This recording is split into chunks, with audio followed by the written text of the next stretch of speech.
Hi everyone, this is Kelly and I am back with another video for honeybee stamps. Today I am going to attempt to create a fireworks card using some Molotow masking fluid. It comes in that pin that I showed you. So I've just drawn some very basic, just firework looking design on some watercolor paper. I'm then going to take some distress inks to layer and layer and layer on this background. So first I use some squeezed lemonade because I know I want the center of those firework bursts to be bright light.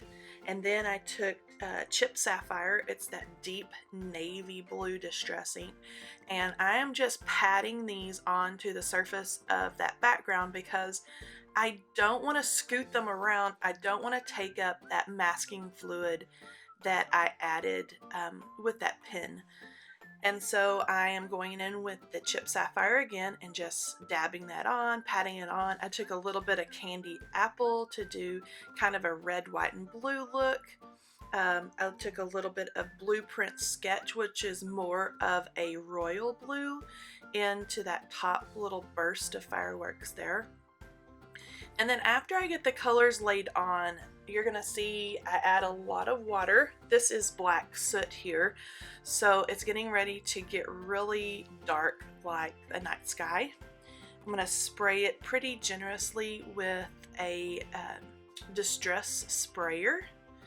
And then when I don't want color or I don't want it dark, I just kind of take a paper towel and dab it up and kind of dab it where it gets muddy or where color is going where I don't want it to go.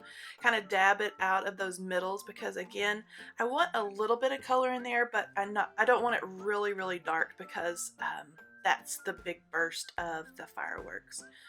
So I just keep layering and layering and layering until I get the look that I'm going for. And I love these distress inks because you can layer them. If you don't like the way that they're looking, you can kind of dab them up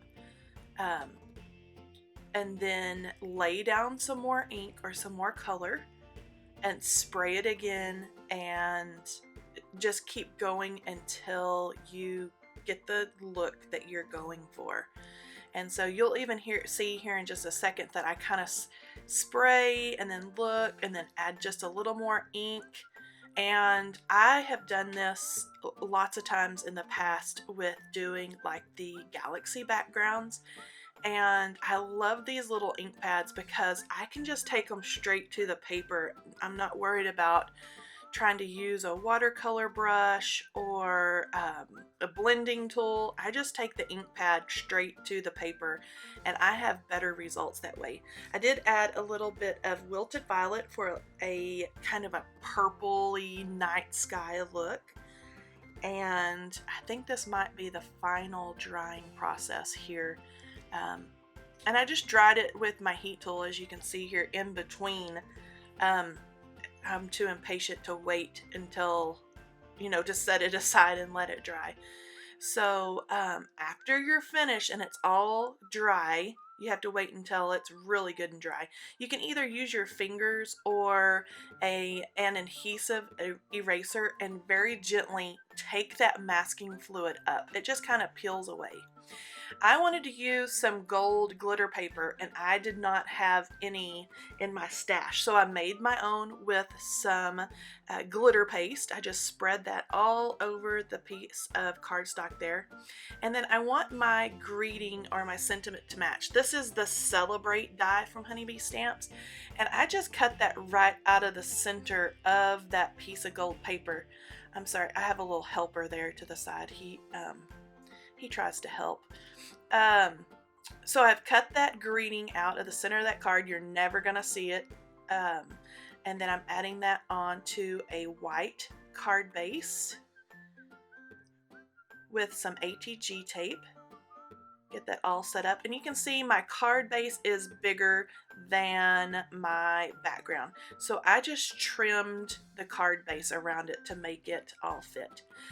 The last thing I did was add a little bit of Nuvo adhesive in the middle of the big burst of fireworks. And in my stash, I had this glitter stuff that looks like gold nuggets. It's little chips of gold. And I thought that would be really cool to add, like the little sparkling effect of the fireworks. Here's a look at the finished project. I kind of like the way it turned out. I wasn't so sure when I started out, but I think it's kind of cute. All the supplies can be found at honeybeestamps.com. Thanks for watching, and be sure to subscribe.